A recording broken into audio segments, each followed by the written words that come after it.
This girl is really naive. What do you think all these rich people with Macs do at parties, man? They have orgies or wild sex. Or, oh man, they slice maids' throats and drink their blood because they are vampires. Serious, how dumb is you? And this happened in like an hour into the movie and everything. And this weirdo party, what do you think's gonna happen? I'm like, oh yeah, of course, we got killed some poor people, sure.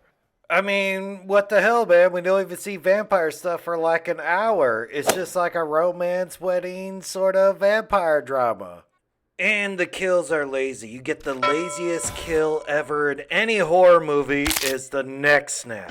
Like, it's all the sound effect too. Watch. Without it, you go, oh, I don't even know if they died. And that's how they do neck snaps. And somebody getting shoved, I'm not counting that. So this is like the very beginning. And it starts off pretty cool, man. I mean, we get a old-fashioned hanging right away. Boom! She hanged herself with like piano wire or something like that. Would have chopped their head off. And it's like, why the hell does she hang herself with like holding onto a statue or something like that? I think they just did that so they could have the noise of that breaking on the ground.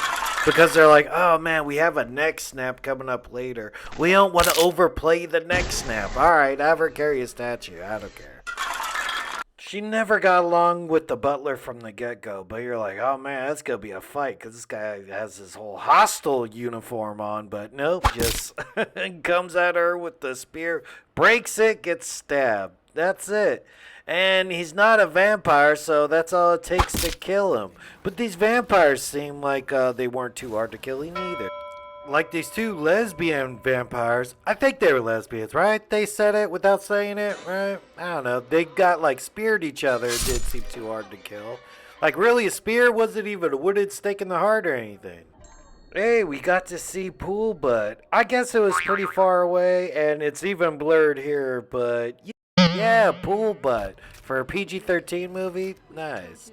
And goddamn, man, this girl's so naive. Vampire straight up sucks her finger, and she still doesn't know what's going on. She just thought this gay girl's flirting with me. She goes through with the wedding, right? Sucks that guy's blood, becomes a vampire. Becomes a vampire just good enough to kick the priest into, like, the fire, burn everything down, and I guess vampires die with fire. That's so weak. Like, vampires could die in a house fire. That means they could die, like, in a car crash. There's nothing special about them then.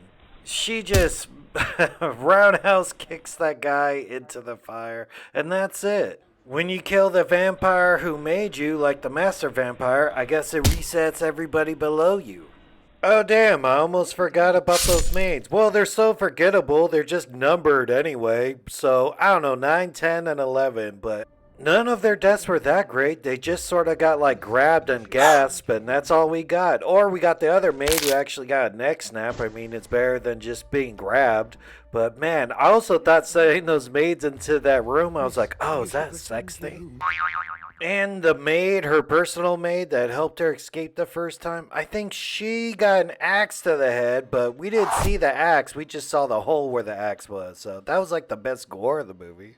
This girl's super naive, too. I mean, come on, man. Did she not see Texas Chainsaw Massacre? The original and the remake. Same deal. You don't go to someone else's house for help. They'll eventually drug you and hit you over the head.